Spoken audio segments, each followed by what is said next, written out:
আসসালামু আলাইকুম। তামাশা তো এখনো শেষ হয় না।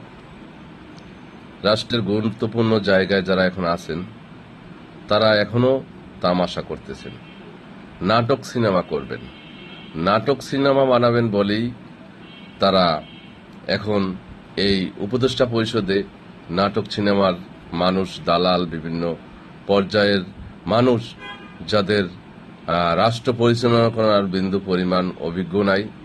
রাষ্ট্র পরিচালনা করতে হলে রাজনৈতিক মেধা দরকার। কিন্তু বর্তমানে যে তামাশা হচ্ছে, এই তামাশা এদেশের জনগণ মেনে নিবে না, কখনো মেনে নেয়নি। এই আন্দোলনের সম্পূর্ণ ক্রেডিট সকল রাজনৈতিক দল ছাত্রদের দিছে, কারণ ছাত্ররা সাথে ছিল। আমরা দেখেছি জুনের প্রথম থেকেও ক্ষুদ্র ক্ষুদ্র বিভিন্ন জায়গায় কিছু ছাত্র আন্দোলন করছে।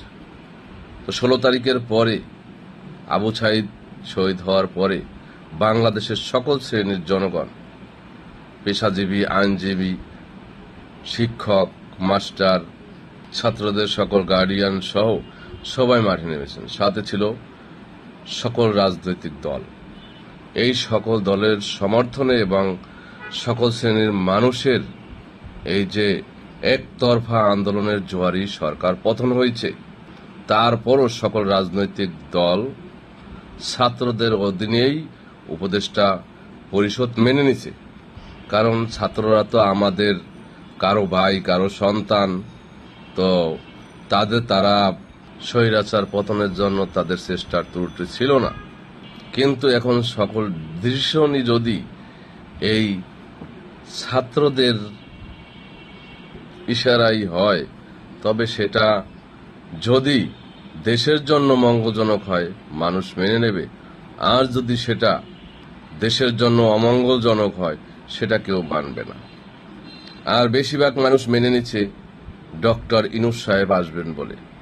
তো সেখানে ডক্টর ইনুস সাহেব তো এখন বর্তমানে প্রধান উপদেষ্টা, সরকারের প্রধান। তিনি এই যে নাটক সিনেমাগুলা তিনি কি আসলেই নিজের থেকে মেনে নিচ্ছেন না তাকে মানানো হচ্ছে, এটাও একটা বিষয়। এটাও তাকে প্রকাশ করতে হবে। এটা যদি আপনার ইশারায় না হয়, অন্যজনের ইশারায় হয়, ছাত্রদের ইশারায় হয়, তাহলে সমস্ত বদনামটা আপনারই পর্ব। আপনাকে এখানে সারেন্ডার করতে হবে। কারণ এই যে এখন আমাদের রাষ্ট্রের এই অবস্থায়, দেশের ব্যবসা বাণিজ্যের এই অবস্থায়, দেশের সকল মানুষ এখন ভালো নাই, তারপরও প্রধান উপদেষ্টাকে সবাই সাপোর্ট করে যাচ্ছে। কারণ তিনি একজন ভালো মানুষ, তিনি একজন নোবেল বিজয়ী, এটা আমাদের জন্য গর্বের।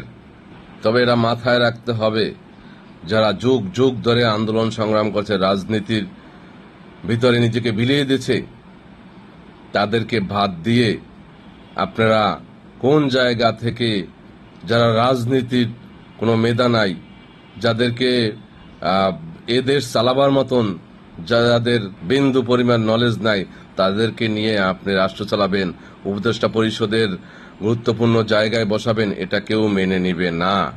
তাই বলছি এখনো সময় আছে, দ্রুত রদবদল করুন, দ্রুত অ্যাকশন নিন। এভাবে রাষ্ট্র চলবে না। রাষ্ট্র চালাতে হলে সেই ফখরুদ্দিন হতে হবে, অ্যাকশন নিতে হবে। এভাবে নিরিবিলি রাষ্ট্র চলবে না। এবং এই রকম নাট্যকর দালাল এবং প্রাইমারির শিক্ষক দিয়া এই রাষ্ট্র চলবে না। আমরা পরিবর্তনের বাংলাদেশ চাই। এজন্য পরিবর্তনের জন্য আমরা সকল সময়, সকল সংগ্রামে আমরা অবস্থান করেছি। আমাদের গণ অধিকারের নেতা, ডাকসুর সাবেক বিপি, বাংলাদেশের একমাত্র আলোচিত ইয়াং লিডার জননেতা নুরুল হক নূর, তার শুরু থেকেই এই দেশের মানুষের জন্য আন্দোলন সংগ্রাম করে গেছেন। সে শত হামলা মামলার পরেও তিনি পিছুটান হন নাই অন্যায়ের কাছে। কারণ শুধুই তিনি দেশকে ভালোবাসেন, দেশের মানুষকে ভালোবাসেন, দেশের মানুষের নিয়েই তিনি থাকতে চান। দেশের মানুষের অধিকার তিনি ফিরিয়ে দিতে চান, দেশে গণতন্ত্র ফিরিয়ে আনতে চান, দেশে জবাবদিহিতা ফিরিয়ে আনতে চান। তিনি যেমন ডক্টর ইউনূসকে সমর্থন করছেন এবং তিনি প্রথমেও বলছেন যে যদি সঠিক রাস্তায় না থাকেন তাহলে আন্দোলন সংগ্রামের মাধ্যমে আপনাকে আবার নামাতেও আমরা বাধ্য হব। আপনাদের প্রথম ধাপ হচ্ছে ছাত্রদের মতের, কিন্তু দ্বিতীয় ধাপটা তো অন্তত রাজনৈতিক দলগুলোর সাথে আলোচনার মাধ্যমে তারপরে আপনাদের উপদেষ্টা পরিষদের নতুন উপদেষ্টাদের নিয়োগ দেওয়া উচিত ছিল। রাজনৈতিক দলগুলোর পরামর্শ ছাড়া আপনারা যারা ওখানে এনজিও মার্কা যারা আছেন তারা সবাই আলোচনার মাধ্যমে নতুন কইরা আবার নাটক সিনেমার লোক আইনা নাটক সিনেমা শুরু করবেন, দালালদের আইনা আবার রাষ্ট্রের ক্ষতি করবেন, এইটা কখনো মানুষ মেনে নেবে না। আন্দোলন সংগ্রাম করে জেল খেটেছে রাজনৈতিক নেতারা, জীবন দেশে রাজনৈতিক নেতারা, বাড়িঘর ছাড়ছে রাজনৈতিক নেতারা, দেউলিয়া হয়েছে না রাজনৈতিক নেতারা, আর আপনারা সেই অচল মাল দিয়া আপনারা রাষ্ট্র চালাবেন, এটা কখনো মানুষ মেনে নেবে না। এখন বর্তমানে যেটা শুরু হয়েছে, যাদেরকে আবার উপদেষ্টা পরিষদে ঢুকানো হয়েছে, এদের দিয়া রাষ্ট্র সংস্কার কখনো সম্ভব না। এদের দিয়ে আপনি কখনো কোনো অ্যাকশনে যেতে পারবেন না। আপনি ব্যর্থর পরিচয় দিয়েছেন, 100% আপনি ব্যর্থ হয়েছেন। এখন আপনি হয় রদবদল করে রাজনৈতিক দলগুলোর সাথে আলোচনা করে আপনি নতুন অ্যাকশনে যান, না হয় আপনি স্যালেন্ডার করেন। গণ অধিকার পরিষদ তথা নুরুল হক নূর দেশের স্বৈরাচারী শাসক থাকাকালীনও তিনি আন্দোলন সংগ্রামে প্রধান ছিল, এখনো তিনি প্রধান ভূমিকায় থাকবে ইনশাল্লাহ। তাই বলছি দ্রুতভাবে এটা রদবদল করেন। এটা যদি রদবদল না হয়, নতুন ডিসিশনে যদি না আগান, তাহলে গণ অধিকারের পক্ষ থেকেই দেশে আন্দোলন সংগ্রামের আবার জোয়ার উঠবে।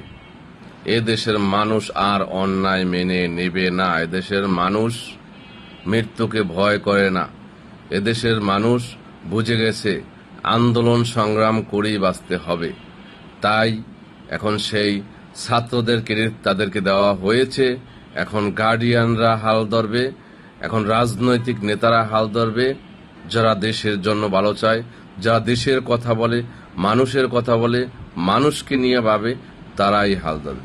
কোনো দুর্নীতিবাজ, কোনো স্বৈরাচার, কোনো অন্যায়কারী আর মানুষ এটা মেনে নিবে না।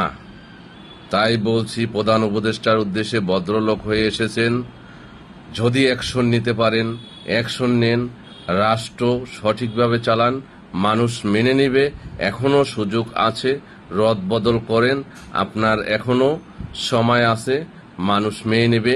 যদি আরো সময় লম্বা করেন, যখন আন্দোলন যদি আরো চাঙ্গায় চলে যায়, তখন আপনি আর ট্যাকেল দিতে পারবেন না। এইসব পাগল ছাগল নাট্যকার যেন কোনোভাবেই উপদেষ্টা পরিষদে না ঢুকতে পারে, কারণ ওই জায়গা কোনোভাবেই নোংরা হতে দেয়া যাবে না। তাদেরকে পরিষদে ঢোকার আগেই আপনি মত পরিবর্তন করেন, রদবদল করেন, ডিসিশন চেঞ্জ করেন। আমি আবারও বলছি, রাষ্ট্র চালাইতে হইলে সেই ফখরুদ্দিন হতে হবে। ফখরুদ্দিন অ্যাকশন শুরু করতে হবে। শুধু স্টাইল নীতি পরিবর্তন রাখতে হবে, সঠিক রাখতে হবে, এবং অ্যাকশন সেই ফখরুদ্দিন অ্যাকশনই করতে হবে। না হলে আপনি রাষ্ট্র চালাতে পারবেন না। আপনি সঠিকভাবে কাজ করলে আপনাকে মানুষ 1 বছর 2 বছর মেনে নেবে, কিন্তু আপনি সঠিক না করলে, তামাশা করে নাটক সিনেমা করলে, এটা মানুষ একদিনও মেনে নেবে না। এটা আপনাদের মনে রাখতে হবে। আমরা অবশ্যই এদেরকে বাদ দিয়ে রাজনৈতিক দলগুলোর সাথে আলোচনার মাধ্যমে সঠিক ব্যক্তিকে যদি উপদেষ্টা পরিষদে না ঢোকানো হয়, অবশ্যই আমরা মাঠে আন্দোলন সংগ্রামে ঝাঁপিয়ে পড়ব অনির্দিষ্টকালের জন্য। ধন্যবাদ। আসসালামু আলাইকুম।